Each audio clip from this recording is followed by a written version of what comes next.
What's up, Conquer fam? It's Coach Time Toms here with my athlete, Nikki Fit. Today we're going to be talking sandbag clean. And when I say sandbag clean, I mean getting the sandbag onto the shoulder, not over the shoulder. So I'm going to give you guys some tips on it, as well as show a couple of variations as to how you can utilize the movement to your advantage.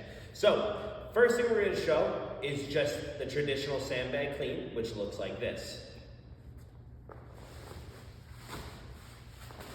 Okay, so now that you have an idea of what we're talking about, the first thing I want to talk about is how to get the bag onto your hands, which could be the hardest part, especially as the bag gets heavy. So we have a scooper hand, and then the other hand is going to get the bag onto the scooper hand. So what I mean by that, you go to pick up the bag, shoulder width apart, right? The bag's right underneath the hips. Scooper hand, okay, looks like a scooper, is going to go on one side of the bag, okay? The objective of the other hand is to get the bag onto the scooper hand. So you take the bag, put it on there, and now this hand slides underneath, and now you have both hands underneath the bag. One of the toughest parts, but once you know how to do it, it's simple. Then from there, the next step is going to be lapping the bag. So what I mean by that is we get the scooper hand underneath, okay, then this hand goes under, and now all we're gonna do is pick up the bag and lap it. Now when you lap it, what I like to do is grab one of my wrists. So this hand will grab this wrist, and now I have a really good grip on the bag.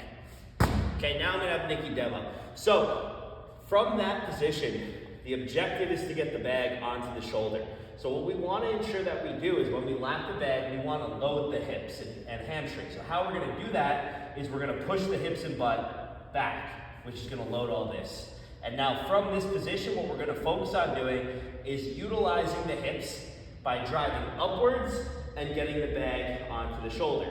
It's going to look like this. Scooper hand, gets the bag underneath, loads the hips, extends, gets onto the shoulder. Nice. As you can see, whichever side of the shoulder she went onto, one hand kind of released and the other was kind of guiding the bag on that shoulder. Now I'm going to show you another variation, okay, because that's a great way of going about cleans, but eventually the bag starts to feel heavy, you get tired, and you might not generate enough power to get the bag onto the shoulder in one shot like that. So I'm going to show you how to receive the bag in a quarter squat, similar to a traditional power clean, right? We extend up, we land in that quarter squat, and then we stand. We can do the same thing with the sandbag clean. It's going to look like this. Same process. Scoop, load, extend, re-dip under, and then stand. Thank you. Okay? So, those are two variations as to how you can attack the sandbag cleans if you see them in an upcoming workout. I hope they help. Catch you guys later.